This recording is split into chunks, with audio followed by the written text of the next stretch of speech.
Welcome back, ladies and gentlemen. Tom Amello, Nick Klink, and our special guest today is Frank DiTondo, and Frank is the author of a book called the 1 Minute Handicapper, and here it is. And I want to tell you something, ladies and gentlemen. We're sitting here on the 35th day of this meet, and I know that there are a boatload of folks here who are trying to figure out why they didn't have as many winners as they would have had, Nick. As a matter of fact, I'm sending you a copy. I need one. Anyhow, here it is. It's the 1 Minute Handicapper. Let me tell you a couple of things. I met Frank last week. He was here doing a book signing. He's been touring and sharing his book. He also has a website. We'll put that up in a couple of minutes. But I wanted to give him an opportunity to tell his story to our upstate audience and our downstate audience. So, Frank, it's all you. Talk about who you are, how you got into this game, and how the 1 Minute Handicapper came to be. And I want to tell you, folks, we're going to do this for about 4 or 5 minutes or so, and then we'll get to your phone call. So, Frank, go ahead. Well, good morning again. Good morning, everybody, and thank you for having me. It's an honor to be here. The book came about as a result of about 4 years ago. I was here actually the last Sunday of the meet. I had a particularly good day handicapping, and I thought what I was doing was transferable. I was in the financial services industry for a lot of years before I retired, and in that industry I used a lot of visuals, and I'm of the philosophy that a picture paints 1,000 words, so I wrote a book, but I developed what's called a worksheet, and essentially the book is based on taking information from the daily racing form. In the racing industry, the vernacular is angles. I dislike using the word angles because I think it has a bad connotation. Something nefarious is going on in the backside, so I make it more palatable by calling the angles betting situations. And so there are 22 betting situations that are explained thoroughly in the book. 18 come directly from the daily racing form, and 3 are a result of the tote board, and the other is entry scratches and jockey changes. And the book came about because there's simply an overload of information in the daily racing form. It's virtually impossible to handicap between races any longer. I've been betting horses for more years than I want to admit to, about 66 as a matter of fact. And it just takes too long to do it if you don't do it properly. And Tom suggested that there's a lot of people wondering why they didn't do so well at Saratoga.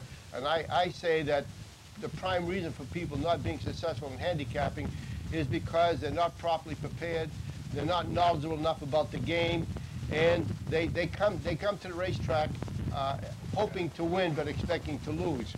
In any other endeavor in life, people who are successful generally are very knowledgeable, they're prepared to do their job successfully, and they are emotionally prepared to be successful. They don't expect to fail, they expect to win.